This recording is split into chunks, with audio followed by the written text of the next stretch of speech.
Magandang umaga mga ka-happy hour. Narito ang mga balita para sa MBC TV Network News Update 9 AM edition. Liquor ban, gun ban sa pista ng Nazareno, mahigpit na ipatutupad ng PNP. Yan ang MBC TV Network News ni Edniel Parosa. Ipinag-utos si Acting Philippine National Police Chief, Police Lieutenant General Jose Melencio Nartates Jr. ang mahigpit na pagpapatupad ng liquor ban at gun ban sa traslasyon at buong kasagsagan ng pista ng Jesus Nazareno sa lungsod ng Maynila. Kasunod ito ng rekomendasyon ng NCRPO hinggil sa suspensyon ng permit to carry firearms outside of residence sa buong Metro Manila mula Enero 8 hanggang Enero 10. Ayon kay Nartates, kabilang sa kanilang ipagbabawal ay ang paggamit ng paputok at iba pang pyrotechnic device sa Maynila, bagay na naobserbahang ginagawa ng ibang deboto.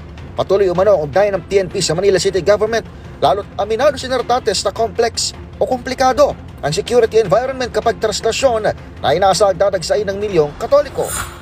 This event gathers millions of devotees and with it comes a complex security environment that requires careful planning and full coordination. Let me be clear. There will be no let-up in our security preparations. We will remain proactive, alert, and ready to protect lives, respect faith, and ensure the orderly conduct of this significant occasion. Target ng PNP na mahigitan o mapantayan ang record na 15 oras lamang na prosesyon noong si Nartates pa ang NCRPO Director. Kabilang sa gagawing diskarte ng pulisya ngayong taon ay ang pagtatalaga ng 800 IOS police o mga PNP personnel na deboto rin ng Nazareno para pumalibot sa mismong andas ng poon. Bahagi sila ng higit sa 18,000 tauhan ng PNP at augmentation na magbabanda sa seguridad ng kapistahan simula ngayong araw. Para sa MBC TV Network News, ako si Edniel Parosa ng Laser H. Una sa Pilipinas, una sa Pilipino.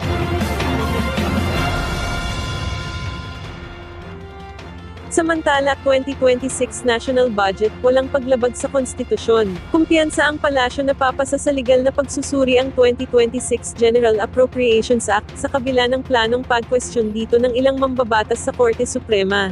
Ayon kay Presidential Communications Office Undersecretary Claire Castro, may karapatan si Congressman Edgar Erice at iba pang mambabatas na dumulog sa Korte Suprema kung naniniwala silang may bahaging labag sa konstitusyon ng 2026 budget, partikular ang unprogrammed fund appropriations. Nauna nang sinabi ni Erice na pinag-aaralan na nila ang paghahain ng petisyon kahit panabawasan ang naturang pondo, maging si Congresswoman Leila De Lima ay nagpahayag ng hindi pagkakasya sa simpleng pagbabawas lamang dahil para sa kanila ay nananatiling unconstitutional ang unprogrammed appropriations. Gayunman, sinabi ni Castro na matapos ang masusing pagre-review at pag-aaral ng Malacanang, nananatiling matatag ang paniniwala ng administrasyon na walang nilabag na batas ang 2026 budget. Dagdag pa niya, handa ang administrasyon na ipagtanggol ang panukalang budget sakaling umabot ito sa Korte Suprema. Sinabi ni Castro na itinuturing na pinakamalinis at pinakamaayos na bersyon ng 2026 GAA.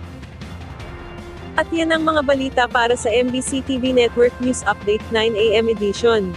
Abangan ang mga susunod na balitaan mamaya para sa 10 AM edition.